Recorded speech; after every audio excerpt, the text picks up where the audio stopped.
Vijayanagara channel ವೀಕ್ಷಕರಿಗೆ ನಮಸ್ಕಾರ. ವಿಜಯನಗರ ವಾರ್ತೆಗಳಿಗೆ ಸ್ವಾಗತ. ಮುಖ್ಯಾಂಶಗಳು.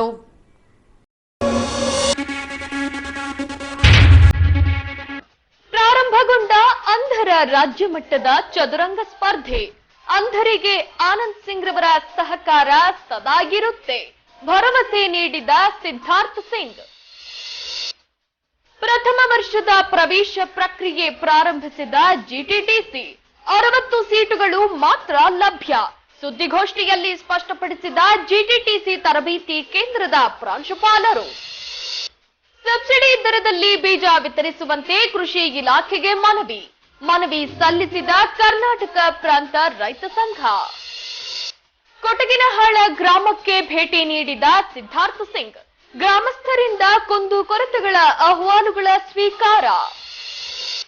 ನೀರು ಪಾಲಾಗಿದ್ದ ಕಿರಣ್ ಶವವಾಗಿ ಪತ್ತೆ, ಮುಗಿಲು ಮುಟ್ಟಿದ ಹೆತ್ತವರ ರೋಧನೆ. ಹಂಪಿ ಪ್ರವಾಸಿ ಪೊಲೀಸ್ ಠಾಣೆಯಲ್ಲಿ ಪ್ರಕರಣ ದಾಖಲು. ಈಗ ವಾರ್ತೆಗಳ ವಿವರ. ಹೊಸಪೇಟೆ ಸೇವಿಯರ್ ಅಂಗವಿಕಲರ ಸೇವಾ ಸಮಿತಿಯಿಂದ ಅಂಧರಿಗಾಗಿ 3 ದಿನಗಳ ಕಾಲ ರಾಜ್ಯಮಟ್ಟದ ಚದುರಂಗ ಸ್ಪರ್ಧೆಯನ್ನ ಏರ್ಪಡಿಸಲಾಗಿದೆ. ಇದರಲ್ಲಿ 250 ಅಂಧಪಟುಗಳು ಪಾಲ್ಗೊಳ್ಳಲಾಗಿ ದಿನಾಂಕ 27ರಿಂದ ಸ್ಪರ್ಧೆಗೆ ಚಾಲನೆ ನೀಡಲಾಗಿದೆ. ಅಂಧರ ಪ್ರತಿಯೊಂದು ಕಾರ್ಯಕ್ರಮಕ್ಕೆ ಸಚಿವ ಆನಂದ್ ಸಿಂಗ್ ರವರ ಸಹಕಾರ ಇರುತ್ತದೆ ಎಂದು ಸಚಿವರ ಪುತ್ರ ಸಿದ್ಧಾರ್ಥ ಸಿಂಗ್ ರವರು ಈ ವೇಳೆ ಭರವಸೆ ನೀಡಿದ್ದಾರೆ. ಹೀಗೆ ಸೇವಿಯರ್ ಅಂಗವಿಕಲರ ಸೇವಾ ಸಮಿತಿಯಿಂದ ಸ್ಥಳೀಯ ರೈತ ಭವನದಲ್ಲಿ 3 ದಿನಗಳ ಕಾಲ ರಾಜ್ಯಮಟ್ಟದ ಪಂಡಿತ್ ಪುಟ್ಟರಾಜ ಗವಾಯಿ ಚದುರಂಗ ಪಂದ್ಯಾವಳಿ ಪ್ರಾರಂಭಿಸಲಾಗಿದೆ. ಈ ಭಾಗವಾಗಿ ವೇದಿಕೆ ಮೇಲಿನ ಗಣ್ಯರಿಂದ ದೀಪ ಬೆಳಗಿಸುವ ಮೂಲಕ ಪಂದ್ಯಾವಳಿಗೆ ಚಾಲನೆ ನೀಡಲಾಯಿತು. ಈ ಸಂದರ್ಭದಲ್ಲಿ ಜೆಎಸ್ಡಬ್ಲ್ಯೂನ ಅಧಿಕಾರಿ ಮಂಜುನಾಥ ಪ್ರಭುರವರು ಮಾತನಾಡಿ, ಆಟದಲ್ಲಿ ಇರುವ ಸ್ಫೂರ್ತಿ ಇಡೀ ನಿಮ್ಮ ಜೀವನದಲ್ಲಿ ಸ್ಫೂರ್ತಿ ಇರುವಂತಾಗಲೆಂದು ಹಾರೈಸಿದರು. ಇವತ್ತಿನ ದಿವಸ ಈ ಚದುರಂಗದ ಸ್ಪರ್ಧೆಯನ್ನು ರಾಜ್ಯ ಮಟ್ಟದ ಚದುರಂಗ ಸ್ಪರ್ಧೆಯನ್ನು ಆಯೋಜಿಸಿದ ಸಂಘದವರಿಗೆ ನನ್ನ ಅಭಿನಂದನೆಗಳು. ಬಹಳ ಉತ್ಸಾಹದಿಂದ ಈ ರಾಜ್ಯ ಮಟ್ಟದ ಸ್ಪರ್ಧೆಯನ್ನು ನೀವು ಆಯೋಜಿಸುತ್ತೀರಾ. ಇಲ್ಲಿ ನೆರೆದಿರುವ ಎಲ್ಲ ಆಟಗಾರರ ಉತ್ಸಾಹ ನೋಡಿದರೆ ಇನ್ನೇನು ಅವರು ಚದುರಂಗ ಸ್ಪರ್ಧೆ ಶುರು ಮಾಡ್ತಾರೆ. ಈ ಚದುರಂಗದ ಸ್ಪರ್ಧೆಯಲ್ಲಿ ಚೆನ್ನಾಗಿ ಆಟ ಆಡಿಬಿಟ್ಟು ನಿಮಗೆಲ್ಲರಿಗೂ ಆ ಆಟದ ಒಂದು ಸ್ಫೂರ್ತಿ, ಜೀವನದ ಸ್ಫೂರ್ತಿ ಇರಲಿ, ದೇವರು ನಿಮಗೆ ಸದಾ ಕಾಪಾಡಲಿ, ಒಳ್ಳೆಯದು ಮಾಡಲಿ ಅಂತ ಹಾರೈಸುತ್ತಾ ಈ ಸ್ಪರ್ಧೆಗೆ ಒಳ್ಳೆಯದನ್ನು ಬಯಸುತ್ತಾ ನನ್ನ ಈ 2 ಮಾತುಗಳನ್ನು ಮುಗಿಸುತ್ತೇನೆ. ನಿಮ್ಮ ಆಟ ಜೋರಾಗಿ ನಡೀಲಿ, ಎಲ್ಲರಿಗೂ ಒಳ್ಳೆಯದಾಗಲಿ. ನಂತರ ಸಚಿವ ಆನಂದ್ ಸಿಂಗ್ ರವರ ಪುತ್ರ ಸಿದ್ಧಾರ್ಥ ಸಿಂಗ್ ರವರು ಮಾತನಾಡಿ, ಹೊಸಪೇಟೆಯಲ್ಲಿ ರಾಜ್ಯ ಮಟ್ಟದ ಅಂಧರ ಚದುರಂಗ ಸ್ಪರ್ಧೆ ಸೇರಿದಂತೆ 2 ಜೋಡಿ ಅಂಧ ವಧುವರರ ವಿವಾಹೋತ್ಸವ ಕೈಗೊಂಡಿರುವುದು ಸಂತಸದ ಸಂಗತಿ. ನಿಮ್ಮ ಸಹಕಾರಕ್ಕೆ ಸಚಿವ ಆನಂದ್ ಸಿಂಗ್ ರವರು ಸದಾ ಸಿದ್ಧರಿರುತ್ತಾರೆಂದು ಭರವಸೆ ನೀಡಿದರು. ಜನ್ಮ ಕೊಟ್ಟಿರತಕ್ಕಂಥ ತಂದೆ ತಾಯಿಯ ಪಾದಗಳಿಗೆ ನಮಸ್ಕರಿಸಿ ಇವತ್ತು ಇಲ್ಲಿ ಸೇರಿರ್ತಕ್ಕಂಥ ಎಲ್ಲ ಸ್ಪರ್ಧಾರ್ಥಿಗಳಿಗೆ ನಾನು ಮೊದಲಾಗಿ ಶುಭವನ್ನು ಕೋರುತ್ತೇನೆ. ನೀವೆಲ್ಲರೂ ಇಲ್ಲಿ ಸೇರಿರುವಂಥ ಒಂದು ಕಾರಣೀಭೂತರಾಗಿರುವಂಥ ಸಂತೋಷ್ ಅಣ್ಣವರು ಸುಮಾರು 1 ತಿಂಗಳಿಂದ ಈ ಚೆಸ್ ಟೂರ್ನಮೆಂಟ್ ಮಾಡಿಸೋಣ ಅಂತೇಳಿ ಸಂಪರ್ಕದಲ್ಲಿದ್ದರು. ಮೊದಲು ಅವರು ಕ್ರಿಕೆಟ್ ಟೂರ್ನಮೆಂಟ್ ನಡೆಸೋಣ ಸರ್ ಅಂತೇಳಿ ಕೇಳ್ಕೊಂಡಾದ್ಮೇಲೆ ಸುಮಾರು ಒಂದು 2-3 ದಿನ ಚರ್ಚೆ ಆದಮೇಲೆ ಈ ಬಿಸಿಲಿಗೆ ಮತ್ತು ಇಂಜುರೀಸ್ ಆಗೋದ್ರಿಂದ ಪ್ರೀವಿಯಸ್ ಸೀಸನಲ್ಲಿ ಈ ಸೀಸನ್ ನಾವು ಚೆಸ್ ಪಂದ್ಯಾವಳಿ ಇಟ್ಕೊಳ್ಳೋಣ ಅಂಥೇಳಿ ಕೇಳಿಕೊಂಡು ಅದ್ರ ಜೊತೆಗೆ ನಮ್ಮ ರಾಜ್ಯ ವ್ಯಾಪ್ತಿಯಿಂದ ಸ್ಪರ್ಧಾರ್ಥಿಗಳು ಬರ್ತಾರೆ ಸರ್, ನಾವು ನಮ್ಮೂರಿನಲ್ಲಿ ಹೋಸ್ಟ್ ಮಾಡೋಣ ಅಂಥೇಳಿ ಕೇಳಿಕೊಂಡಾಗ ಎಲ್ಲ ರೀತಿಯಲ್ಲಿ ನಿಮ್ಮ ಜೊತೆ ನಾನು ಈ ಕಾರ್ಯಕ್ರಮವನ್ನು ಯಶಸ್ಸಾಗಲಿ ಅಂಥೇಳಿ ನಾನು ನಿಮ್ಮ ಜೊತೆ ಇರ್ತೀನಿ ಅಂಥೇಳಿ ಹೇಳಿದಾದ್ಮೇಲೆ ಅವರಿಗೆ ಆಗಿರುವಂಥ ಖುಷಿ ನೋಡಿರೋರೇ ಅನುಭವಿಸ್ಬೋದು. ಯಾಕಂದರೆ ಅವರು ನಿಸ್ವಾರ್ಥದಿಂದ ನೀವೆಲ್ಲರಿಗೆ ಒಂದು ಕಡೆ ಜೋಡಿಸಿ ಈ ಸ್ಪರ್ಧೆ ನಡೆಸಬೇಕಂದ್ರೆ ಅಷ್ಟು ಸುಲಭ ಅಲ್ಲ. ಯಾಕಂದರೆ ಅವರು is also a person who is specially challenged. ಮತ್ತೆ ಓನ್ಲಿ ಸ್ಪೆಷಲಿ ಚಾಲೆಂಜ್ ಮಕ್ಕಳನ್ನ ಅವರು ಜೋಡಿಸಿ ಒಂದು ಸ್ಪರ್ಧೆ ನಡೆಸ್ತಾರೆ ಅಂದರೆ ಹುಡುಗಾಟ ಅಲ್ಲ. ಅದ್ರ ಜೊತೆಗೆ ಅವರು 29ನೇ ತಾರೀಕಿನ ಶುಭ ದಿನದಂದು ಅವರು 2 ನವಜೋಡಿಗಳ ಮದುವೆ ಕಾರ್ಯಕ್ರಮವನ್ನು ಇಟ್ಕೊಂಡಿದ್ದಾರೆ. ಅವರ ಫ್ಯಾಮಿಲಿ ಮೆಂಬರ್ಸು ಬಂದು ಸಂತೋಷ್ ಅಣ್ಣನ್ ಮತ್ತೆ ಅವ್ರ ಇಡೀ ತಂಡಕ್ಕೆ ಅವರ ಆಶೀರ್ವಾದನ ಕೊಡ್ಲಿ ಅಂತ ಹೇಳಿ ನಾನು ಈ ಸಂದರ್ಭದಲ್ಲಿ ಹೇಳಿ, ಅದೇ ರೀತಿ ಇವತ್ತು it is a very special day. I have not participated in any such event before sir. ಇಷ್ಟು ಅಚ್ಚುಕಟ್ಟಾಗಿ ಇಷ್ಟು ಜನ ಸ್ಪರ್ಧಾರ್ಥಿಗಳಿಗೆ ಜೋಡಿಸಿ ನೀವು ಈ ಕಾರ್ಯಕ್ರಮವನ್ನು ಆಯೋಜನೆ ಮಾಡ್ತಿದ್ದೀರಾ. ತಮ್ಮ ಜೊತೆ ಆನಂದ್ ಸಿಂಗ್ ಸರ್ ಅವರು ಸದಾ ಇರ್ತಾರೆ ಅಂತ ಹೇಳಿ ಈ ಸಂದರ್ಭದಲ್ಲಿ ಅವ್ರ ಪರವಾಗಿ ನಾನು ಹೇಳಿ, ಈ ಕಾರ್ಯಕ್ರಮ ಇನ್ನು 2-3 ದಿನ ನಡೆಯೋದಿದೆ. ಈ ದಿನ ಶುಭ ಆರಂಭ. ಎಲ್ಲ ಸ್ಪರ್ಧಾರ್ಥಿಗಳಿಗೆ ನಾನು ಇನ್ನೊಮ್ಮೆ ಶುಭವನ್ನು ಕೋರಿ ಇಲ್ಲಿ ಕರೆದಿ ನನಗೆ ಮಾತನಾಡಲಿಕ್ಕೆ ಅವಕಾಶ ಮಾಡಿಕೊಟ್ಟಿರ್ತಕ್ಕಂಥ ವೇದಿಕೆ ಮೇಲೆ ಇರುವ ಎಲ್ಲ ಗಣ್ಯರಿಗೂ ನಾನು ಇನ್ನೊಮ್ಮೆ ತುಂಬ ಹೃದಯದ ಧನ್ಯವಾದಗಳನ್ನು ಹೇಳಿ ನನ್ನ ಮಾತಿಗೆ ಮುಕ್ತಾಯ ಮಾಡ್ತೀನಿ. ಜೈ ಹಿಂದ್, ಜೈ ಕರ್ನಾಟಕ, ಜೈ ವೀರೇಂದ್ರ. ಬಳಿಕ ಭಾರತ ಅಂಧರ ಚದುರಂಗ ಸಂಸ್ಥೆಯ ರಾಷ್ಟ್ರೀಯ ಉಪಾಧ್ಯಕ್ಷರಾದ ಕಿರಣ್ ಗಂಗೂಲಿರವರು ಮಾತನಾಡಿ, ಕಳೆದ 25 ವರ್ಷಗಳಿಂದ ರಾಷ್ಟ್ರಮಟ್ಟದಲ್ಲಿ ಅಂಧರ ಚದುರಂಗ ಸ್ಪರ್ಧೆ ನಡೆಸಿಕೊಂಡು ಬರಲಾಗುತ್ತಿದೆ. ಅಂತಾರಾಷ್ಟ್ರೀಯ ಮಟ್ಟದಲ್ಲಿ ಸ್ಪರ್ಧೆ ಮಾಡಲಾಗಿ ಈವರೆಗೂ 23 ಮೆಡಲ್ಗಳನ್ನ ಭಾರತ ಅಂಧರ ಚದುರಂಗ ಪಟುಗಳು ಪಡೆದಿದ್ದಾರೆಂದರು. ಕಳೆದ 25 ವರ್ಷಗಳಿಂದ ನಮ್ಮ all India chess federation for the blind ಸೇವೆ ಸಲ್ಲಿಸ್ತಿದೆ. ಸೊ ಇದು ಕೋಇನ್ಸಿಡೆನ್ಸ್ ಅನ್ಬೋದು. ಈಗ ಈ ವರ್ಷ ನಮ್ಮ all India chess federation for the blind 25 ವರ್ಷ ಕಂಪ್ಲೀಟ್ ಆಯಿತು.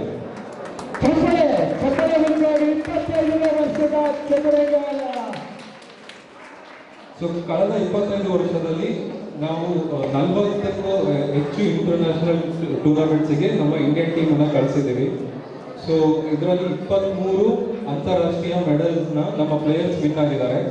ಅದರಲ್ಲಿ ನಮ್ಮದೇ 5 ಮೆಡಲ್ ಇದೆ. ಸೊ ಈ ವಿಷಯ ಹಂಚ್ಕೊಳ್ಳೋಕ್ಕೆ ಖುಷಿ ಆಗುತ್ತೆ.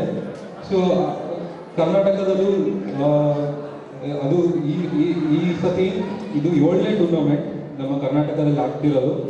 ಸೊ ಕರ್ನಾಟಕದಲ್ಲಿ ತುಂಬ ಚೆಸ್ ಇಂಪ್ರೂವ್ಮೆಂಟ್ ಆಗ್ತಾ ಇದೆ. ಸೇವಿಯರ್ಸ್ ಚಾರಿಟೇಬಲ್ ಟ್ರಸ್ಟು ಒಬ್ಬರು ಕಾಂಟ್ರಿಬ್ಯೂಟರ್ ಅದರಲ್ಲಿ. ಸೊ ಪ್ರತಿ ವರ್ಷ ಟೂರ್ನಮೆಂಟ್ ಮಾಡ್ತಾ ಇದ್ದಾರೆ ಕಳೆದ 3 ವರ್ಷದಿಂದ. ಸೊ ಇದೇ ರೀತಿ ಹೆಚ್ಚು ಟೂರ್ನಮೆಂಟ್ ಮಾಡಿ ಹಾಗೂ ಹೆಚ್ಚು ಆಟಗಾರರು ನೀವು ಬಂದು ಆಟ ಆಡಿ ಅಂತ ಆಶಿಸುತ್ತೇನೆ. ಹಾಗೂ ನಮ್ಮಲ್ಲಿ ಏನೋ ಒಂಥರ ಸ್ಪೋರ್ಟ್ಸ್ ಅಂದರೆ ಏನಾಗ್ಬಿಟ್ಟಿದೆ, ಅದು ಎಸ್ಪೆಷಲಿ ಏನು ವಿಜುವಲಿ ಚಾಲೆಂಜ್ ಅಂದರೆ ಏನೋ ಜಾಬ್ ಸಿಕ್ಬಿಟ್ರೆ ಸಾಕಪ್ಪ, ಏನೋ ಸೆಟಲ್ಡ್ ಲೈಫ್ ಇದ್ಬಿಟ್ರೆ ಸಾಕಪ್ಪ, ಆ ಏನೋ ಮೆಂಟಾಲಿಟಿಯಲ್ಲಿ ಇದ್ದೀವಿ. ಸ್ಪೋರ್ಟ್ಸ್ ಅಂದರೆ ಒಂದು ಏನೋ ಏನಂತೀವಿ ಸ್ವಲ್ಪ ರಿಸ್ಕಿ, ಲೈಫ್ ಸೆಟಲ್ ಇರಲ್ಲ. ನಾನು 2013 ಏನೋ ಫಸ್ಟ್ ನ್ಯಾಷನಲ್ ಚಾಂಪಿಯನ್ ಆದಾಗ ನನಗೆ ಸಿಕ್ಕಿದ್ದು ಏನು 10,000 ರೂಪಾಯಿ ಅಷ್ಟೇ ಫಸ್ಟ್ ಪ್ರೈಸ್. ಓಕೆ, ಬಟ್ ನಾನು ಎಲ್ಲರೂ ಅದೇ ಅಂದರು, ಸ್ಪೋರ್ಟ್ಸ್ ಅಂದರೆ ಇನ್ನು ಕಂಟಿನ್ಯೂ ಮಾಡಬೇಡ, ಎಜುಕೇಷನ್ ಫೀಲ್ಡಲ್ಲಿ ಹೋಗು ಅಂತ. ಬಟ್ ನಾನು ಬಿಟ್ಟಿದ್ದಿಲ್ಲ. ಈಗ ನನಗೆ ಅಲ್ಲಿಂದ ನಮ್ಮ ಮಾನ್ಯ ಪ್ರಧಾನಮಂತ್ರಿಯಾದ ಶ್ರೀ ನರೇಂದ್ರ ಮೋದಿ ಅವರವರೆಗೂ ತನಕ ಕರ್ಕೊಂಡೋಗಿದೆ ಈ ಸ್ಪೋರ್ಟ್ಸ್. ಸೊ ಈ ಸ್ಪೋರ್ಟ್ಸ್ ಖಂಡಿತ ನೀವು ಸ್ಪೋರ್ಟ್ಸ್ನ ಏನು ಹಾರ್ಡ್ ವರ್ಕ್ ಮಾಡಿದ್ರೆ ಖಂಡಿತ ನಿಮಗೆ ಅದರಿಂದ ಪ್ರತಿಫಲ ಸಿಗತ್ತೆ. ನಂತರ ಅಂಧ ಚದುರಂಗ ಸಂಸ್ಥೆಯ ರಾಜ್ಯಾಧ್ಯಕ್ಷ ಕೃಷ್ಣ ಉಡುಪಾರವರು 3 ದಿನಗಳ ಕಾಲ ನಡೆಯುವ ರಾಜ್ಯ ಮಟ್ಟದ ಅಂಧರ ಚದುರಂಗ ಪಂದ್ಯ ಹಾಗೂ 2 ಜೋಡಿ ಅಂಧರ ವಿವಾಹಕ್ಕೆ ಸಹಕರಿಸಿರುವ ಸಚಿವ ಆನಂದ್ ಸಿಂಗ್ ರವರ ಸೇವೆಗೆ ಅಭಿನಂದಿಸಿದರು. ಈ ಹೊಸಪೇಟೆ ಈ ವಿಜಯನಗರ ಜಿಲ್ಲೆ ತುಂಬಾ ಉನ್ನತ ರೀತಿಯಲ್ಲಿ ಬೆಳೀತಾ ಇದೆ. ತುಂಬಾ ಖುಷಿ ಅನಿಸುತ್ತೆ. ಯಾಕಂದ್ರೆ ನಾವು ಕರ್ನಾಟಕದಲ್ಲಿ ರೆಕಗ್ನೈಸ್ ಆಯಿತು. ಭಾಗೀರಥರ ಥರ ಅವರು ಬೆನ್ನತ್ತಿ ಒಂದು ಜಿಲ್ಲೆ ಮಾಡಿಸಿದ್ರು. ಈ ಜಿಲ್ಲೆನ ಇಂಪ್ರೂವ್ ಮಾಡಿಸ್ತಿದ್ದಾರೆ. ಈ ಥರ ಕಾರ್ಯಕ್ರಮ ಸಪೋರ್ಟಿವ್ ಆಗಿ ನಿಂತಿದ್ದಾರೆ. ತುಂಬ ಸಂತೋಷ. ಸಿದ್ಧಾರ್ಥ ಅವರು ಮತ್ತು ವೇದಿಕೆಯಲ್ಲಿರೋ ಎಲ್ಲ ಈ ಥರ ಗಣ್ಯರೇ. ಸೊ ಈ ಕರ್ನಾಟಕ ರಾಜ್ಯ ನಮ್ಮದು ವಿಜುವಲಿ ಚಾಲೆಂಜ್ ರಾಜ್ಯ ಸಂಸ್ಥೆ ಕೆಲವು ವರ್ಷಗಳಿಂದ ನಾವು ಕೂಡ ಕಾರ್ಯ ಮಾಡ್ತಿದ್ದೀವಿ. ಸಂತೋಷ ಅವರು ಈ ಒಂದು ಸಂಸ್ಥೆಯಿಂದ KVS ಸಂಸ್ಥೆಯಿಂದ ತುಂಬ ಅತ್ಯುತ್ತಮವಾಗಿ 3ನೇ ಬಾರಿಗೆ ಈ ಒಂದು ರಾಜ್ಯ ಮಟ್ಟದ ಪಂದ್ಯಾವಳಿ ಮಾಡ್ತಾ ಇದ್ದಾರೆ. ಸೊ ಎಲ್ಲ ಹೇಳ್ತಿದ್ರು, ಇದು ತುಂಬ ಭಗೀರಥ ಪ್ರಯತ್ನ, ಇದು ಈಸಿ ಇಲ್ಲ. ಯಾಕಂದರೆ ಒಂದು ದೊಡ್ಡದೊಂದು ಎಲ್ಲ ನಮ್ಮ ರೆಗ್ಯುಲರ್ ಸೈಟೆಡನ್ನ ಒಂದು ಕಡೆ ಸೇರಿಸೋದು ತುಂಬ ಸುಲಭ. ಲೈನ್ಸಿಗೆ ತುಂಬ ಸಮಸ್ಯೆಗಳಿರುತ್ತೆ, ಯಾಕಂದರೆ ಒಬ್ಬರು ಜೊತೆ ಕೊಡಬೇಕು, ಒಬ್ಬರ ಜೊತೆ ಕರ್ಕೊಂಬರೋದಿರುತ್ತೆ, ಇಲ್ಲಿ ಉಳಿಯೋಕ್ಕೆ ವ್ಯವಸ್ಥೆ ಮಾಡೋದಿರುತ್ತೆ, ಇಲ್ಲಿ ಹೋಗೋಕ್ಕೂ ಆಗಲ್ಲ. ಆ ಥರದ್ದೊಂದು ಇನಿಷಿಯೇಟಿವ್ ತಗೊಂಡು ಒಂದು ತಿಂಗಳಿಂದಲೂ ಕೆಲವು ತಿಂಗಳಿಂದಲೂ ಕೆಲಸ ಮಾಡ್ತಿದ್ದಾರೆ ಸಂತೋಷ್ ಅವರು. ಅವರ ಒಂದು ಈ ಒಂದು ಮುಂದೆ ಒಂದು ಹಾಲನ್ನು ಹೊಂದಿಸೋದಾಗಲಿ ಅಥವಾ ಒಂದು ಈ ಥರದ್ದೆಲ್ಲ ಕಾರ್ಯಕ್ರಮ ಆರ್ಗನೈಸ್ ಮಾಡೋದಾಗಲಿ ತುಂಬ ಕಷ್ಟದ ಕೆಲಸ. ವಿದ್ಯಾರ್ಥಿಗಳು ಹೇಳಿದ್ರು, ಅದನ್ನು ಮಾಡಿದ್ದಾರೆ, ಅದು ನಡೆಸ್ಕೊಂಡು ಬರ್ತಿದ್ದಾರೆ 3ನೇ ವರ್ಷದಲ್ಲಿ. ಇದು ಇನ್ನೂ ಅತ್ಯುತ್ತಮ ರೀತಿಯಲ್ಲಿ ಮಾಡ್ತಾರೆ ಮುಂದೆ ಕೂಡ ಅಂತ ನಂಬಿಕೆ ಇದೆ. ಯಾಕಂದರೆ ಈ ಜಿಲ್ಲೆಯ ಶಾಸಕರಾಗಲಿ ಮಂತ್ರಿಗಳಾಗಿರುವ ಆನಂದ್ ಸಿಂಗ್ ಅಥವಾ ಅವರ ಎಲ್ಲ ಒಂದು ಈ ಒಂದು ಬೇರೆ ಈ ನಾಗರಿಕರಾಗಲಿ ಹೊಸಪೇಟೆ ಅಥವಾ ವಿಜಯನಗರ ಜಿಲ್ಲೆಯವರೆಲ್ಲರಿಗೂ ನಮ್ಮ ಒಂದು ವಿಜುವಲ್ ಇಂಪೇರ್ಡ್ ಈ ಸಮಸ್ಯೆಗೆ ಈ ಒಂದು ನಮ್ಮ ಒಂದು ಕಾರ್ಯಕ್ರಮಕ್ಕೆಲ್ಲ ಸಹಾಯ ನೀಡ್ತಾ ಬರ್ತಾ ಇದ್ದಾರೆ, ಮುಂದೆ ಕೊಡ್ತಾರೆ. ಇನ್ನು ಒಳ್ಳೊಳ್ಳೆ ಪಂದ್ಯಾವಳಿಗಳಾಗಲಿ, ಸಂತೋಷ ದೇವರು ಶಕ್ತಿ ಕೊಡಲಿ, ಹಾಗೂ ಎಲ್ಲರಿಗೂ ರೈತ ಆಟಗಾರರೆಲ್ಲರೂ ಕೂಡ ಚೆನ್ನಾಗಿ ಪ್ರಾಕ್ಟೀಸ್ ಮಾಡಿ ರಾಜ್ಯ ಅಂತಾರಾಷ್ಟ್ರೀಯ ಮಟ್ಟ, ರಾಷ್ಟ್ರ ಮಟ್ಟ, ಅಂತಾರಾಷ್ಟ್ರೀಯ ಮಟ್ಟಕ್ಕೆ ಹೋಗಬೇಕು. ಕಿಶನ್ ಅವರು ಹೇಳಿದ್ರು, ನಮ್ಮ ASCF ಇಂದ ಕಾರ್ಯಕ್ರಮ ಮಾಡ್ತಾ ಬರ್ತಿದೆ. ಇಂಡಿಯಾದಿಂದ 40 ಟೀಮ್ ಈಗಾಗಲೇ ಇಂಡಿಯಾದಿಂದ ಹೊರದೇಶಕ್ಕೆ ಹೋಗಿದ್ದೀವಿ. ನಾನೇ 9 ಸತಿ ಇಂಡಿಯಾದಿಂದ ಆಡಿದ್ದೀನಿ. ಕಿಶನ್ ಅವರು 6 ಸತಿ ನ್ಯಾಷನಲ್ ಚಾಂಪಿಯನ್ ಆಗಿದ್ದಾರೆ. ನೋಡಿ, ವಿಶ್ವ ಎಲ್ಲ ಸುತ್ತೋಕ್ಕೆ ಅವಕಾಶ ಅಥವಾ ಭಾರತವನ್ನು ಪ್ರತಿನಿಧಿಸೋದಷ್ಟು ಸುಲಭ ಅಲ್ಲ, ರೋಮಾಂಚಕವಾಗಿರುತ್ತದೆ. ನಮ್ಮ ದೇಶದ ಬಾವುಟ ಮುಂದೆ ಆಡೋದು ಈಸಿ ಇಲ್ಲ. ನೀವೆಲ್ಲ ಚೆನ್ನಾಗಿ ಪ್ರಾಕ್ಟೀಸ್ ಮಾಡಿ ದೇಶಕ್ಕೋಸ್ಕರ ಆಟ ಆಡಿ, ಒಬ್ಬ ಸೈನಿಕ ದೇಶಕ್ಕೆ ಹೇಗೆ ಹೋರಾಟ ಮಾಡ್ತಾನೋ ಅದೇ ಮನೋಭಾವನೆ ಅಂತಾರಾಷ್ಟ್ರೀಯ ಆಟಗಾರರಿರುತ್ತೆ. ಅದೇ ಮೋದಿಯವರು ಸಹಾಯ ಮಾಡ್ತಾರೆ. ಅವರು ನಮ್ಮ ಕಿಶನ್ ತಂಗಡಿಯವರು ಪ್ಯಾರಾಲಿಂಪಿಕ್ ಗೋಲ್ಡ್ ಮೆಡಲ್ ವಿನ್ನರ್. ಮೋದಿಯವರು ಮನೆಗೆ ಸನ್ಮಾನ ಮಾಡಿ ಅವರಿಗೆ 43 ಲಕ್ಷ ರೂಪಾಯಿ ಕೊಟ್ಟಿದ್ದಾರೆ ಈ 2019 ಗೋಲ್ಡ್ ಮೆಡಲ್ ವಿನ್ನರ್ ಇಂಡಿಯಾಕ್ಕೆ. ಸೊ ಈ ಥರ ಅಂತಾರಾಷ್ಟ್ರೀಯ ಮಟ್ಟಕ್ಕೆ ಅವಕಾಶ ಎಲ್ರಿಗೂ ಇದೆ. ಸ್ಪೋರ್ಟ್ಸ್ ಕೋಟಲ್ಲಿ ನಿಮಗೆ ಸಹಾಯ ಮಾಡುತ್ತೆ.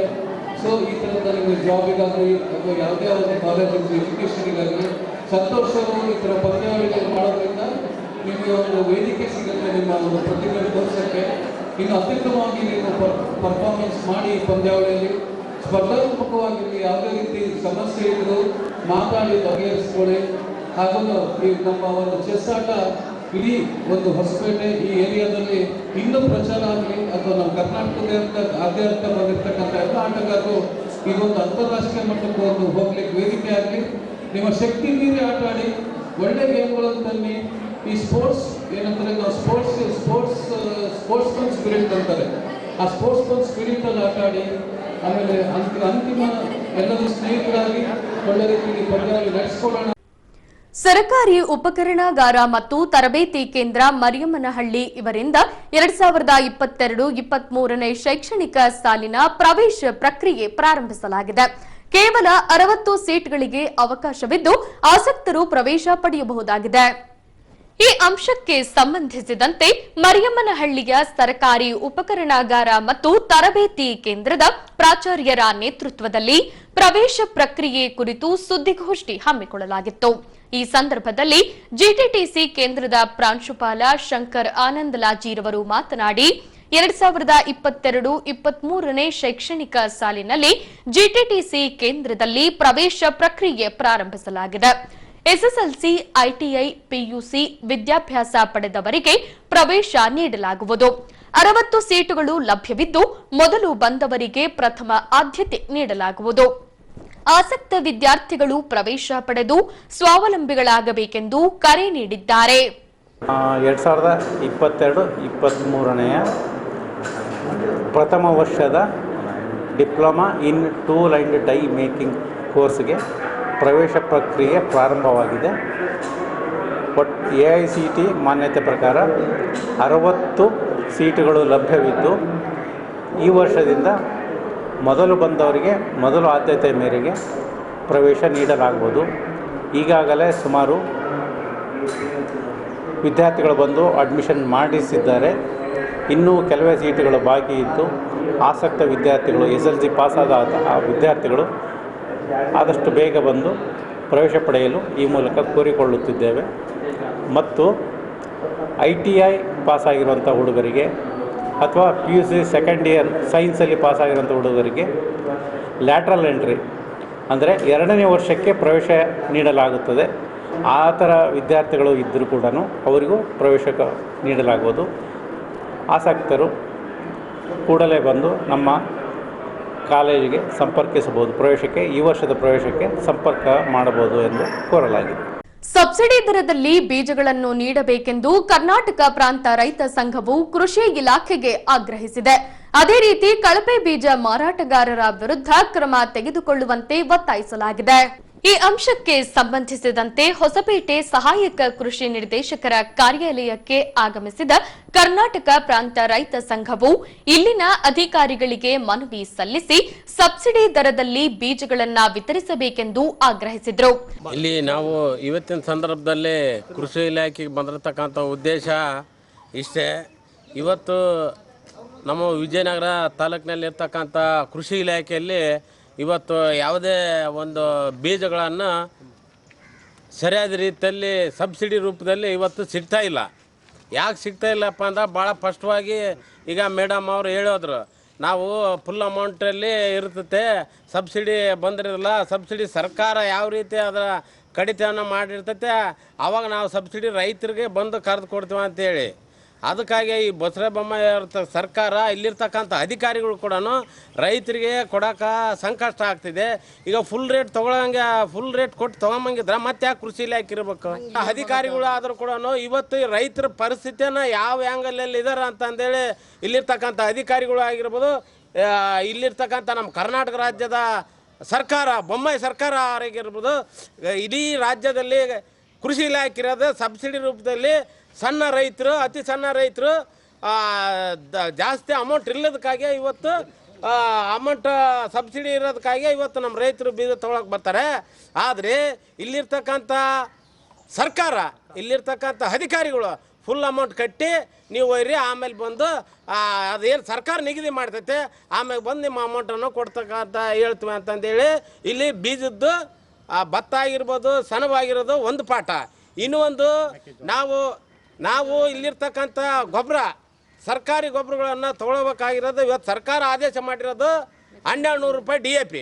1200 ರೂಪಾಯಿ DAPಯನ್ನು ಮಾಡಿದರೆ ಇವತ್ತು ಅಂಗಡಿಯವರು ಏನು ಕ್ರಮ ತೊಗೊಳ್ತಾ ಇದ್ದಾರೆ, ಅವರು ಯಾವ ರೇಟಿಗೆ ಕೊಡ್ತಾ ಇದ್ದಾರೆ ಅಂದರೆ ಇವತ್ತು ರೈತರಿಗೆ ಬೇರೆ ಬೇರೆದ ವಸ್ತುಗಳನ್ನು ಲಿಂಕ್ ಮಾಡಿ 1450 ರೂಪಾಯಿಗೆ ಇವತ್ತು ಅಂಗಡಿಗಳಲ್ಲಿ ಕೊಡ್ತಾ ಇದ್ದಾರೆ. ಇವತ್ತು ಸರ್ಕಾರ ಹೇಳ್ತಿರೋದೇ 1200 ರೂಪಾಯಿ, ಇವತ್ತು ಇವ್ರು ಕೊಡ್ತಾ ಇರೋದು 1450 ರೂಪಾಯಿ ಕೊಡ್ತಾ ಇದ್ದಾರೆ. ಪ್ರತಿಯೊಂದರಲ್ಲಿ ಕೂಡ ಔಷಧಗಳು, ಒಂದು ವೀರ್ಯ ತಗೊಂಬ್ಲಿ, ಒಂದು ಕಾಂಪ್ಲೆಕ್ಸ್ ತಗೊಂಬ್ಲಿ, ಒಂದು DAP ತಗೊಂಬ್ಲಿ, ಯಾವುದು ರೈತರಿಗೆ ಸಲೀಸಾಗಿ ಸಿಗ್ತಾ ಇಲ್ಲ. ಸಬ್ಸಿಡಿ ರೂಪದಲ್ಲೇ ಕೊಡ್ತಾ ಇಲ್ಲ. ಇಲ್ಲಿರ್ತಕ್ಕಂಥ ಅಧಿಕಾರಿಗಳು ಕೂಡ ನಾವು ಭಾಳ ಸರಿ ಈ ಗೊಬ್ಬರಗಳನ್ನು ಈ ಥರ ಮಾಡ್ತಿದ್ದಾರೆ ಮೇಡಮ್, ಅವರು ಸ್ವಲ್ಪ ಹೇಳ್ರಿ ಅಂದ್ರೆ ನಾವೇನು ಮಾಡೋಕ್ಕಾಗತ್ತಪ್ಪ, ಅವರು ಫ್ಯಾಕ್ಟ್ರಿ ಲಿಂಕ್ ಮಾಡಿ ಕೊಡ್ತಾ ಇದ್ದಾರೆ ಅಂಥವ್ರು ಯಾರನ್ನ ಇದ್ದರೆ ನೀವು ಕೇಳ್ರಿ ಅಂತ ಹೇಳ್ತಾರೆ. ಮೇಡಮ್ ನಾವು ಎಷ್ಟೋ ಸರಿ ಹೇಳಿದ್ದೀವಿ ಅಂತಂದೇಳಿ ಇಲ್ಲಿ AD ಅವ್ರಿಗೆ ಮತ್ತು ಇಲ್ಲಿರ್ತಕ್ಕಂಥ ಅಧಿಕಾರಿಗಳು ಕೂಡ ನಾವು ಗಮನಕ್ಕೆ ತಗೊಂಬಂದಿದ್ದೀವಿ. ನಾವು ಲಿಂಕ್ ಕೊಟ್ಬಿಟ್ರೆ ಸ್ವಾಮಿ ಅಂದ್ರೆ 1200 ರೂಪಾಯಿ ಇರ್ತಕ್ಕಂಥದ್ದು 1450 ರೂಪಾಯಿ ಕೊಡ್ತಾರೆ. ಇನ್ನು ಕೆಲವೊಂದು ಸರಿ 270 ರೂಪಾಯಿಗೆ ಇರ್ತಕ್ಕಂಥ ವೀರ್ಯನ 350 ರೂಪಾಯಿ ಕೂಡ ಮಾರಿದ್ರು ಕೂಡ ಇಲ್ಲಿರ್ತಕ್ಕಂಥ ಅಧಿಕಾರಿಗಳು ಕೇಳಕ್ಕೆ ರೆಡಿ ಇಲ್ಲ. ಇನ್ನೊಂದು ಎರೆಹುಳಿ ಗೊಬ್ಬರ 1 ವರ್ಷ ಆಯ್ತು ಸ್ವಾಮಿ, ಇಲ್ಲಿರ್ತಕ್ಕಂಥ ಸಾಹೇಬ್ರನ್ನ ಕೇಳಿದ್ರೆ, ಇಲ್ಲೇ ಮೇಡಮ್ ಅವರು ಕೂಡ ಕೇಳಿದ್ರೆ ಎರೆಹುಳಿ ಗೊಬ್ಬರ ತರಿಸ್ರಿ ಸ್ವಾಮಿ ಅಂತೇಳಿ 1 ವರ್ಷ ಆಯಿತು ಕೇಳಿದ್ರೆ, ಇನ್ನೂ ಇಂಡೆಂಟ್ ಬಂದಿಲ್ಲ. ಅಲ್ಲಿ ಮ್ಯಾಲ್ನವ್ರಿಗೆ ಹೇಳಿವೆ, ತಳನವ್ರಿಗೆ ಹೇಳಿವೆ ಅಂತಂದೇಳಿ ಇದೇ ರೀತಿ ಆರ್ಕಿ ಉತ್ತರಗಳನ್ನು ಇಲ್ಲಿರ್ತಕ್ಕಂಥ ಅಧಿಕಾರಿಗಳು ಕೊಡ್ತಾ ಇದ್ದಾರೆ. ಎರೆಹುಳಿ ಗೊಬ್ಬರ ಬರ್ತಾ ಇಲ್ಲ, ಬೆಳೆ ಪೈಪ್ ಬರ್ತಾ ಇಲ್ಲ. STSಗೆ ಅವು ಹಿಂದೆ 4-5 ವರ್ಷದ ಹಿಂದೆ ನಮಗೆ ಪಂಪ್ ಔಷಧ ಸಿಂಪರಣೆ ಪಡೆಯೋಕೆ ಪಂಪ್ ಬರ್ತಾ ಇತ್ತು ಅರ್ಧ ರೇಟಲ್ಲಿ STSಗೆ. ಅದು ಕೂಡ ಒಂದು 4-5 ವರ್ಷದಿಂದ ಇವತ್ತು ಅದು ಕೂಡ ವಿಳಂಬ ಆಗೈತೆ. ಈ ಕರ್ನಾಟಕ ಪ್ರಾಂತ ರೈತ ಸಂಘ ಯಾವುದೇ ರೀತಿಯಲ್ಲಿ ಆಗಲಿ ರೈತರಿಗೆ ಅನ್ಯಾಯ ಆಗಕ್ಕೆ ಬಿಡೋಕ್ಕಾಗಲ್ಲ ಅಂತೇಳಿ ಇವತ್ತು ಕರ್ನಾಟಕ ಪ್ರಾಂತ ರೈತ ಸಂಘಟನೆ ಕೃಷಿ ಇಲಾಖೆ ಇರ್ತಕ್ಕಂಥ ಸಹಾಯಕ ಕೃಷಿ ನಿರ್ದೇಶಕರಿಗೆ ಒಂದು ಮನವಿಯನ್ನು ಕೊಡಲಿಕ್ಕೆ ಬಂದ್ವಿ. ಅದರಲ್ಲಿ ಮುಖ್ಯವಾಗಿ ಇವತ್ತು ಮುಂಗಾರು ಬಿತ್ತನೆಯನ್ನು ಆರಂಭಗೊಳ್ತಾ ಇದೆ. ಈ ಸಂದರ್ಭದಲ್ಲಿ ಬೇಕಾಗ್ತಕ್ಕಂಥ ಸಾವಿರಾರು ಎಕರೆಗಳ ರೈತರಿಗೆ ಗುಣಮಟ್ಟದ ಬೀಜ, ರಸಗೊಬ್ಬರಗಳು ಭಾಳ ಪ್ರಮುಖವಾಗಿರ್ತಕ್ಕಂಥವು. ಅದರ ಜೊತೆಗೆ ಬೆಳೆದಂಥ ಬೆಳೆಗಳಿಗೆ ಇವತ್ತು ಖರೀದಿ ಕೇಂದ್ರಗಳಿಲ್ಲ. ಖರೀದಿ ಕೇಂದ್ರಗಳು ಬಿತ್ತನೆ ಆರಂಭಕ್ಕಿಂತ ಮುಂಚೆನೇ ತೆಗಿಬೇಕಂತಕ್ಕಂಥದ್ದು ಡಿಮ್ಯಾಂಡ್ ಇದೆ. ಅದರ ಜೊತೆಗೇ ಇವತ್ತು ಇತ್ತೀಚೆಗೆ ಅಗ್ರಿಬೊಮ್ಮಳೆಯಲ್ಲಿ ಮತ್ತು ಬೇರೆ ಬೇರೆ ಇಡೀ ಹೊಸಪೇಟೆ ವಿಜಯನಗರ ಸುತ್ತಮುತ್ತಲ ಹಳ್ಳಿಗಳಲ್ಲಿ ಇವತ್ತು ಯಾರೆಲ್ಲ ನರೇಗಾ ಕಾರ್ಮಿಕರನ್ನು ಕೆಲಸ ಮಾಡ್ತಿದ್ರು ತುಂಬ ಹೃದಯಘಾತದಿಂದಾಗಿ ಒಂದು 3 ಜನ 12 ದಿನಗಳು ಡೆತ್ ಆಗಿದ್ದಾರೆ. ಅವರು ಕೂಡ ಮಾನ್ಯ ಜಿಲ್ಲಾಧಿಕಾರಿಗಳು, ಮಾನ್ಯ CO, ಜಿಲ್ಲಾ ಪಂಚಾಯತ್ ಕಾರ್ಯನಿರ್ವಹಣಕರು ಅವರು ಕೂಡ ಆ ಕುಟುಂಬಕ್ಕೆ ಪರಿಹಾರ ಕೊಡಬೇಕಂಥದ್ದು. ಅದಲ್ಲದೆ ಇವತ್ತು ಅಗ್ರಿಕಲ್ಚರ್ ಆಫೀಸಲ್ಲಿ ಇವತ್ತು ಕೆಲವೇ ಸೌಲಭ್ಯಗಳು ಕೊಡ್ತಾ ಇಲ್ಲ. ಯಾಕಂದರೆ ನಿನಗೆ ಅಲ್ಲಿ ಸರ್ಕಾರ ನೋಡಿದ್ರೆ ಸಾವಿರಾರು ಕೋಟಿ ರೂಪಾಯಿ ಪ್ಯಾಕೇಜನ್ನು ರೈತರಿಗೆ ಕೊಟ್ಟಿವೆ ಅಂತ ಹೇಳ್ತಾರೆ. ಬಟ್ ಸರ್ಕಾರದ ಪ್ಯಾಕೇಜ್ಗಳು ಎಲ್ಲಿ ಮಾಯ ಆಗ್ತದವೋ ಗೊತ್ತಾಗ್ತಿಲ್ಲ. ಬರೀ ಪೇಪರ್ಗಳಲ್ಲಿ ಅಥವಾ ಭಾಷಣಗಳಲ್ಲಿ ಮಾತ್ರ ಸರ್ಕಾರದ ನೀತಿಗಳು ಬರ್ತಾ ಇರ್ತಕ್ಕಂಥದ್ದು. ಹಾಗಾಗಿ ಪ್ರಾಂತ ರೈತ ಸಂಘಟನೆ ಒತ್ತಾಯ ಮಾಡ್ತಿರೋದೇನೆಂದರೆ ಇವತ್ತು ಸರ್ಕಾರ ಘೋಷಣೆ ಮಾಡಿರ್ತಕ್ಕಂಥ ಎಲ್ಲ ಪ್ಯಾಕೇಜ್ಗಳು ಏನಾಗಿದ್ದಾವೆ ಅಂತಕ್ಕಂಥದ್ದನ್ನು ಬೋರ್ಡ್ಗಳಲ್ಲಿ ಹಾಕಬೇಕು. ಆ ಬೋರ್ಡ್ಗಳ ಮುಖಾಂತರ ರೈತರಿಗೆ ಬರ್ತಕ್ಕಂಥ ಎಲ್ಲ ಸಬ್ಸಿಡಿ ಸೌಲಭ್ಯಗಳನ್ನು ತ್ವರಿತವಾಗಿ ನೀಡಬೇಕು. ಇವತ್ತು SC ST ಮತ್ತು ಇತರ OBCಗಳಿಗೆ ಕೆಲವೊಂದು ರೈತರಿಗೆ ಸಿಂಪಡಿಸ್ತಕ್ಕಂಥ ಟ್ಯಾಂಕರು, PVC ಪೈಪು, ತಾಡ್ಪಾಲು ಇತರೆ ಎಲ್ಲ ಸೌಲಭ್ಯಗಳು ಬರ್ತಾ ಇದ್ವು. ಅವು ಕೂಡ ಇವತ್ತು ವಿಳಂಬ ಆಗಿದ್ದಾವೆ. ಅವನ್ನ ಕೂಡಲೇ JD ಇಲ್ಲೇ ಇದ್ದಾರೆ ವಿಜಯನಗರ ಜಿಲ್ಲೆಯಲ್ಲಿ, ಅವ್ರಿಗೆ ಹೇಳಿ ತರಿಸ್ಬೇಕು. ನಿನ್ನೆ ಮತ್ತೆ ಜಿಲ್ಲಾಧಿಕಾರಿಗಳು ಕೂಡ ಒಂದು ಸಾಮಾನ್ಯ ಸಭೆಯನ್ನು ಕೃಷಿಗೆ ಸಂಬಂಧಪಟ್ಟಂತೆ ಸಭೆಯಲ್ಲಿ ಚರ್ಚೆ ಆಗಿದೆ. ಆ ಸಂಬಂಧಪಟ್ಟಂಥ ಚರ್ಚೆಯಲ್ಲಿ ಇವತ್ತು ರೈತರಿಗೆ ಯಾವುದೇ ಕಾರಣಕ್ಕೂ ಸಬ್ಸಿಡಿಯನ್ನು ತಗೊಳ್ಳುವಾಗಲೇ ಕೊಡಬೇಕೇ ವಿನಃ ನಂತರ ಕೊಡೋದು ಸರಿಯಲ್ಲ ಅಂತಕ್ಕಂಥ ನಮ್ಮದು ಬೇಡಿಕೆ ಇದೆ. ಯಾಕಂದರೆ ನಿನಗೆ ರೈತರಿಗೆ ಕೊಟ್ಟು ತಗೊಳ್ಳೋಕ್ಕೆ ಇವತ್ತು ಶಕ್ತರಿಲ್ಲ. ಆ ಥರದಲ್ಲಿರುವಾಗ ಇವರು ಮುಂಚಿತವಾಗಿಯೇ ದುಡ್ಡು ಕಟ್ಟಿ ಇವತ್ತು ಸಬ್ಸಿಡಿ ಸೌಲಭ್ಯಗಳು ಹೋಗ್ರಿ ಅಂತ ಹೇಳತಕ್ಕಂಥ ನಿಯಮಗಳಿದ್ದಾವಲ್ಲ, ನಿಜವಾಗ್ಲೂ ಕೂಡ ಇದು ಖಂಡನೆ ಮಾಡ್ತಾ ಇದ್ದೀವಿ.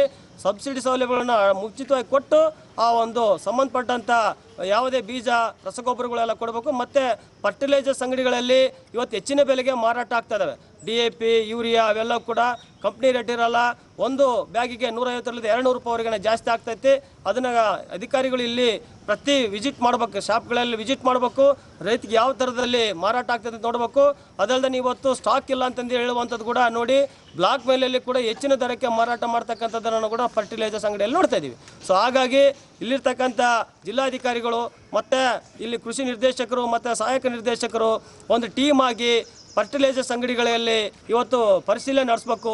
ಪರಿಶೀಲನೆ ನಡೆಸಿ ಎಲ್ಲ ನಮ್ಮ ರೈತರಿಗೆ ಇವತ್ತು ದೇಶಕ್ಕೆ ಅನ್ನವನ್ನು ಹಾಕಿ ಇಡುವ ಹಸಿವನ್ನು ನೀಗಿಸ್ತಕ್ಕಂಥದ್ದು ಯಾರಾದ್ರಿದ್ರೆ ಇಡೀ ಪ್ರಪಂಚದಲ್ಲಿ ದೇವರಂತದ್ದು ಅನ್ನದಾತ ರೈತ.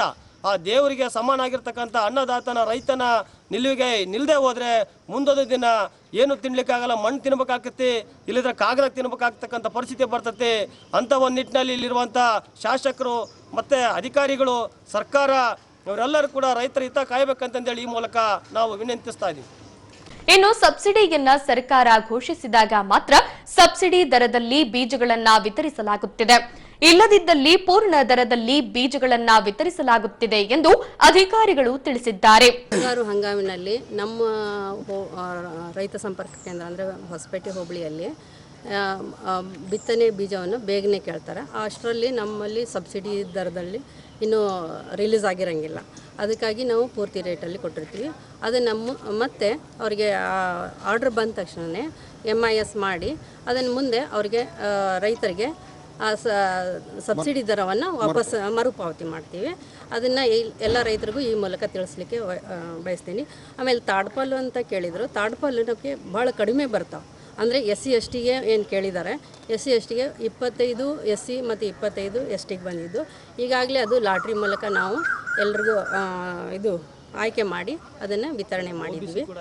OBCಗೆ 150 ತಾಡ್ಪಾಲು ಬಂದಿದ್ದು, ಅದನ್ನು ಕೂಡ ನಾವು ಕೊಟ್ಟಿದ್ವಿ. ಮತ್ತು ನಾವು ಸೆಣಬಿನ ಬೀಜ ಈ ಸರಿ ಸ್ವಲ್ಪ ಅಂದರೆ 2 ಟನ್ ಮಾತ್ರ ನಮಗೆ ಸಬ್ಸಿಡಿ ದರದಲ್ಲಿ ಕೊಡಲಿಕ್ಕೆ ಇದಿತ್ತು. ಆಮೇಲೆ ರೈತರು ಬಹಳಷ್ಟು ನಮ್ಮಲ್ಲಿ ಬೇಡಿಕೆ ಇರೋದ್ರಿಂದ ನೀವು ತರಿಸ್ರಿ, ಒಂದು ವೇಳೆ ಸಬ್ಸಿಡಿ ಬರಲಿಲ್ಲ ಆದರೂ ನಾವು ತೊಗೊಳ್ತೀವಿ ಅನ್ನೋ ಇದರಿಂದ ರೈತ ಸಂಘದವರು ನಮಗೆ ಮನವಿ ಮಾಡ್ಕೊಂಡಿದ್ದರಿಂದ ನಾವು ಫುಲ್ ರೇಟಿಗೆ ಕೊಟ್ಟಿವಿ.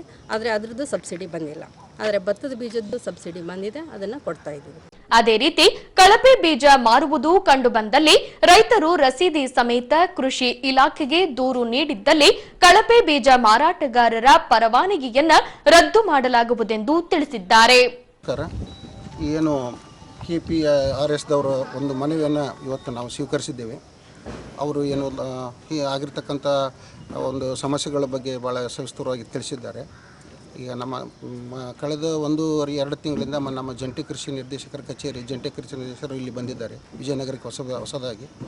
ಹಿರಿಯ ಅಧಿಕಾರಿಗಳ ಗಮನಕ್ಕೆ ತಂದು ಏನು ಮೂಲ ಸೌಲಭ್ಯಗಳ ಬಗ್ಗೆ ಕೇಳ್ತಿದ್ದಾರೆ, ಬೀಜ ಆಗಲಿ ಗೊಬ್ಬರ ಆಗಲಿ, ಆಮೇಲೆ ಕಳಪೆ ಬೀಜದ್ದು ಏನಾದ್ರು ಸಮಸ್ಯೆ ಇದ್ದರೆ ಯಾರು ಅಂಗಡಿಯಲ್ಲಿ ಖರೀದಿ ಮಾಡಿರ್ತಾರೆ ಅವರು ರಸೀದಿ ಸಮೇತ ನಮಗೊಂದು ಅವರು ಒಂದು ಅರ್ಜಿಯನ್ನು ಕೊಟ್ಟರೆ ಕೂಡಲೇ ಅವು ಯಾವುದು ಕಳಪೆ ಇತ್ತಂದ್ರೆ ಅವರ ಒಂದು ಲೈಸೆನ್ಸನ್ನು ರದ್ದುಗೊಳಿಸಿ ಅವರಲ್ಲಿರ್ತಕ್ಕಂಥ ಒಂದು ಬೀಜವನ್ನು ಮುಟ್ಟುಗೊಳ್ಳತಕ್ಕಂಥ ಕ್ರಮವನ್ನು ವಹಿಸ್ತೀವಿ ಅಂತಕ್ಕಂಥ ಮಾತನ್ನು ಕೂಡ ಈ ಸಂದರ್ಭದಲ್ಲಿ ತಿಳಿಸ್ತಿದ್ದೇನೆ. ಅದೇ ರೀತಿ ಅವ್ರು ಇನ್ನೇನು ಬೇರೆ ಬೇರೆ ಸೌಲಭ್ಯಗಳು ಕೇಳಿದ್ದಾರೆ, ಅವನೊಂದು ಬರವಣಿಗೆಯಲ್ಲಿ ನಮಗೂ ಕೊಟ್ಟಿದ್ದಾರೆ. ಅದೇ ರೀತಿ ಆ ಬರವಣಿಗೆಯನ್ನು ನಮ್ಮ ಹಿರಿಯ ಅಧಿಕಾರಿಗಳು ಜಂಟಿ ಕೃಷಿ ನಿರ್ದೇಶಕರಿಗೆ ಇಲ್ಲೇ ವಿಜಯನಗರ ಜಿಲ್ಲೆ ಆಗಿದ್ದಾರೆ, ಅವರಿಗೆ ಅದನ್ನು ಸಲ್ಲಿಸಿ ಮುಂದಿನ ದಿನಗಳಲ್ಲಿ ಆ ಸಮಸ್ಯೆಗಳಿಗೆ ಸೂಕ್ತ ಪರಿಹಾರ ಕೊಡಲು ಎಲ್ಲ ಒಂದು ಪ್ರಯತ್ನ ಮಾಡಿಕೊಡ್ತೀವಿ ಅಂತಕ್ಕಂಥ ಒಂದು ಮಾತನ್ನು ಈ ಮೂಲಕ ನಾನು ತಿಳಿಸ್ಕೊಡ್ತೇನೆ. ಈಗ ಫೋಟೋ ಕ್ಲಿಕ್ ಸುದ್ದಿ. ಸಚಿವ ಆನಂದ್ ಸಿಂಗ್ ರವರು ಕ್ಷೇತ್ರದಲ್ಲಿ ಉಪಸ್ಥಿತರಿದ್ದಲ್ಲಿ ಅವರು ಎಂದೂ ಕೂಡ ಖಾಲಿ ಕೂರುವುದಿಲ್ಲ. ಕ್ಷೇತ್ರದಲ್ಲಿ ನಡೆಯುತ್ತಿರುವ ಅಭಿವೃದ್ಧಿ ಕಾರ್ಯಗಳ ಪ್ರದೇಶಕ್ಕೆ ತೆರಳಿ ಪ್ರಗತಿಯನ್ನ ಪರಿಶೀಲಿಸುತ್ತಾರೆ. ಅದೇ ರೀತಿ ಸಾರ್ವಜನಿಕರ ಕುಂದುಕೊರತೆಗಳನ್ನ ಸ್ವೀಕರಿಸಿ ಸಾಧ್ಯವಾದಷ್ಟು ಸ್ಥಳದಲ್ಲೇ ಸಮಸ್ಯೆಗೆ ಪರಿಹಾರ ಒದಗಿಸಿಕೊಡುತ್ತಾರೆ. ಇವರ ಹಾದಿಯನ್ನೇ ತುಳಿಯುತ್ತಿರುವ ಸಚಿವರ ಪುತ್ರ ಆಗಾಗ್ಗೆ ಕ್ಷೇತ್ರದಲ್ಲಿನ ಗ್ರಾಮಾಂತರ ಪ್ರದೇಶಗಳಿಗೆ ತೆರಳಿ ಅಲ್ಲಿನ ಜನರೊಂದಿಗೆ ಬೆರೆತು ಅವರೊಂದಿಗೆ ಸಮಾಲೋಚನೆ ನಡೆಸಿ ಅವರ ಕುಂದುಕೊರತೆಗಳನ್ನ ಸ್ವೀಕರಿಸಿ ತಮ್ಮ ತಂದೆಯವರ ಗಮನಕ್ಕೆ ತಂದು ಸಮಸ್ಯೆಗಳನ್ನ ಪರಿಹರಿಸುವ ಕಾಯಕದಲ್ಲಿ ತೊಡಗಿಸಿಕೊಳ್ಳುತ್ತಾರೆ. ಹೀಗೆ ಕೊಟಗಿನಹಾಳ ಗ್ರಾಮಕ್ಕೆ ತೆರಳಿದ ಸಿದ್ಧಾರ್ಥ ಸಿಂಗ್ ರವರು ಇಲ್ಲಿನ ಗ್ರಾಮಸ್ಥರೊಂದಿಗೆ ಸಮಾಲೋಚನೆ ನಡೆಸಿ ವೈಯಕ್ತಿಕ ಸಮಸ್ಯೆ ಹಾಗೂ ಗ್ರಾಮದಲ್ಲಿನ ಸಮಸ್ಯೆಗಳ ಕುರಿತು ಮಾಹಿತಿ ಕಲೆ ಹಾಕಿದ್ರು. ಬಳಿಕ ಗ್ರಾಮದ ಯುವಕರು ಮುಖಂಡರು ಸಿದ್ಧಾರ್ಥ ಸಿಂಗ್ ರವರಿಗೆ ಹಾರ ಹಾಕಿ ಸನ್ಮಾನಿಸಿ ಗೌರವಿಸಿದ್ರು. ಈಗ ನೀರು ಪಾಲಾಗಿದ್ದ ಯುವಕನ ಕುರಿತು ವರದಿ. ತೆಲಂಗಾಣ ರಾಜ್ಯದ ಒಂದೇ ಕುಟುಂಬದ 12 ಜನ ಸದಸ್ಯರು ಹುಲಿಗೆ ಜಾತ್ರೆಗೆ ಆಗಮಿಸಿದ್ದರು. ದಿನಾಂಕ 24ರಂದು ಹುಲಿಗೆ ಜಾತ್ರೆ ಮುಗಿಸಿಕೊಂಡು ದಿನಾಂಕ 25ರಂದು ಹಂಪಿ ವೀಕ್ಷಣೆಗೆ ಬಂದಿದ್ದರು. ಹೀಗೆ ಹಂಪಿಯ ಸೆರಗಿನಲ್ಲಿ ಹರಿಯುತ್ತಿರುವ ತುಂಗಭದ್ರಾ ನದಿಗೆ ಸ್ನಾನಕ್ಕೆಂದು ಇಳಿದ 25 ವರ್ಷ ವಯೋಮಾನದ ಕಿರಣ್ ಎಂಬ ಯುವಕ ನೀರು ಪಾಲಾಗಿದ್ದನು. ಈ ಅಂಶವನ್ನ ಮನಗಂಡ ಹಂಪಿ ಪ್ರವಾಸಿ ಪೊಲೀಸ್ ಠಾಣೆಯಿಂದ ಅಗ್ನಿಶಾಮಕ ದಳಕ್ಕೆ ಕರೆ ಮಾಡಲಾಗಿ ತುರಂತಾಗಿ ಸ್ಥಳಕ್ಕೆ ದೌಡಾಯಿಸಿದ ಅಗ್ನಿಶಾಮಕ ದಳವು ನದಿಯಲ್ಲಿ ಧುಮುಕಿ ಕಿರಣ್ ರವರ ಶೋಧ ಕಾರ್ಯ ನಡೆಸಿದ್ದರು. ಕಲ್ಲುಗುಂಡುಗಳ ನಡುವೆ ಸಿಲುಕಿದ್ದ ಕಿರಣ್ ರವರ ಮೃತದೇಹವನ್ನ ಹೊರತೆಗೆದಿದ್ದಾರೆ. ಸ್ನಾನ ಮಾಡಲು ಹೋಗಿ ಹೆಣವಾಗಿ ಬಂದ ಕಿರಣ್ ರವರ ಮೃತದೇಹವನ್ನ ನೋಡಿದ ಸಂಬಂಧಿಕರ ರೋಧನೆ ಮುಗಿಲು ಮುಟ್ಟಿದ್ದು ಕಂಡುಬಂದಿತು.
ಈಗ ಪೊಲೀಸ್ ಪ್ರಕಟಣೆ. ಎಷ್ಟೇ ಹಳೆಯ ಬಂಗಾರವಿರ್ಲಿ, ಪಾಲಿಶ್ ಮಾಡಿದ ಮೇಲೆ ಹೊಸದೇ ರೀತಿಯಲ್ಲಿ ಕಾಣ್ತದೆ ತಾಯಿ ನೋಡಿ.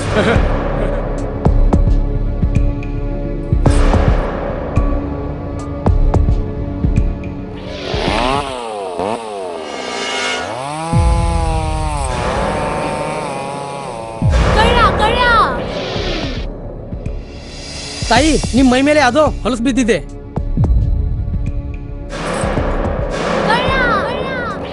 ಇಲ್ಲಿ ತಾಯಿ, ನಾನು ಪೊಲೀಸ್. ಅಲ್ಲಿ ಮುಂದೆ ದಾರಿಲಿ ದೊಡ್ಡ ಗಲಾಟೆ ಆಗಿದೆ. ಮತ್ ನೀವು ಇಷ್ಟೆಲ್ಲ ಒಡವೆ ಹಾಕೊಂಡು ತಿರುಗಾಡ್ತಾ ಇದ್ದೀರಾ. ಈ ಒಡವೆಗಳನ್ನ ಈ ವಸ್ತ್ರದಲ್ಲಿ ಕಟ್ಟಿ ಪರ್ಸ್ನಲ್ಲಿ ಇಡಿ. ಹಾಕಿ ಪರ್ಸ್ನಲ್ಲಿ ಇಡೋಣ. ಅಲ್ಲೇ ಮುಂದ್ಗಡೆ ಆಗಿದೆ. ಇದು ತಗೊಳ್ಳಿ ತಾಯಿ. ನಾನು ಬರ್ತೀನಿ. ಈ ಕಡೆಯಿಂದ ಹೋಗಿ.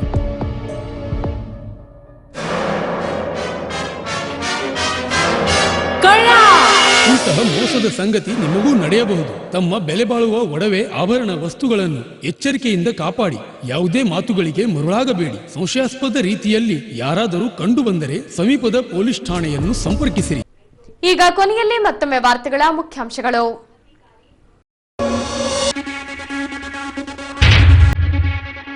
ಪ್ರಾರಂಭಗೊಂಡ ಅಂಧರ ರಾಜ್ಯ ಮಟ್ಟದ ಚದುರಂಗ ಸ್ಪರ್ಧೆ. ಅಂಧರಿಗೆ ಆನಂದ್ ಸಿಂಗ್ ರವರ ಸಹಕಾರ ಸದಾಗಿರುತ್ತೆ, ಭರವಸೆ ನೀಡಿದ ಸಿದ್ಧಾರ್ಥ್ ಸಿಂಗ್. ಪ್ರಥಮ ವರ್ಷದ ಪ್ರವೇಶ ಪ್ರಕ್ರಿಯೆ ಪ್ರಾರಂಭಿಸಿದ ಜಿಟಿಟಿಸಿ. 60 ಸೀಟುಗಳು ಮಾತ್ರ ಲಭ್ಯ. ಸುದ್ದಿಗೋಷ್ಠಿಯಲ್ಲಿ ಸ್ಪಷ್ಟಪಡಿಸಿದ ಜಿಟಿಟಿಸಿ ತರಬೇತಿ ಕೇಂದ್ರದ ಪ್ರಾಂಶುಪಾಲರು. ಸಬ್ಸಿಡಿ ದರದಲ್ಲಿ ಬೀಜ ವಿತರಿಸುವಂತೆ ಕೃಷಿ ಇಲಾಖೆಗೆ ಮನವಿ ಸಲ್ಲಿಸಿದ ಕರ್ನಾಟಕ ಪ್ರಾಂತ ರೈತ ಸಂಘ. ಕೊಟಗಿನಹಾಳ ಗ್ರಾಮಕ್ಕೆ ಭೇಟಿ ನೀಡಿದ ಸಿದ್ಧಾರ್ಥ್ ಸಿಂಗ್. ಗ್ರಾಮಸ್ಥರಿಂದ ಕುಂದು ಕೊರತೆಗಳ ಅಹವಾಲುಗಳ ಸ್ವೀಕಾರ. ನೀರು ಪಾಲಾಗಿದ್ದ ಕಿರಣ್ ಶವವಾಗಿ ಪತ್ತೆ. ಮುಗಿಲು ಮುಟ್ಟಿದ ಹೆತ್ತವರ ರೋಧನೆ. ಹಂಪಿ ಪ್ರವಾಸಿ ಪೊಲೀಸ್ ಠಾಣೆಯಲ್ಲಿ ಪ್ರಕರಣ ದಾಖಲು. ಇಲ್ಲಿಗೆ ವಾರ್ತಾ ಪ್ರಸಾರ ಮುಕ್ತಾಯವಾಯಿತು. ದೈನಂದಿನ ಆಗುಹೋಗುಗಳ ಮಾಹಿತಿಗಾಗಿ ವೀಕ್ಷಿಸಿ ವಿಜಯನಗರ ಸುದ್ದಿವಾಹಿನಿ. ನಾನು ತೇಜಸ್ವಿನಿ ಪಿ ಪಾಟೀಲ್. ನಮಸ್ಕಾರ.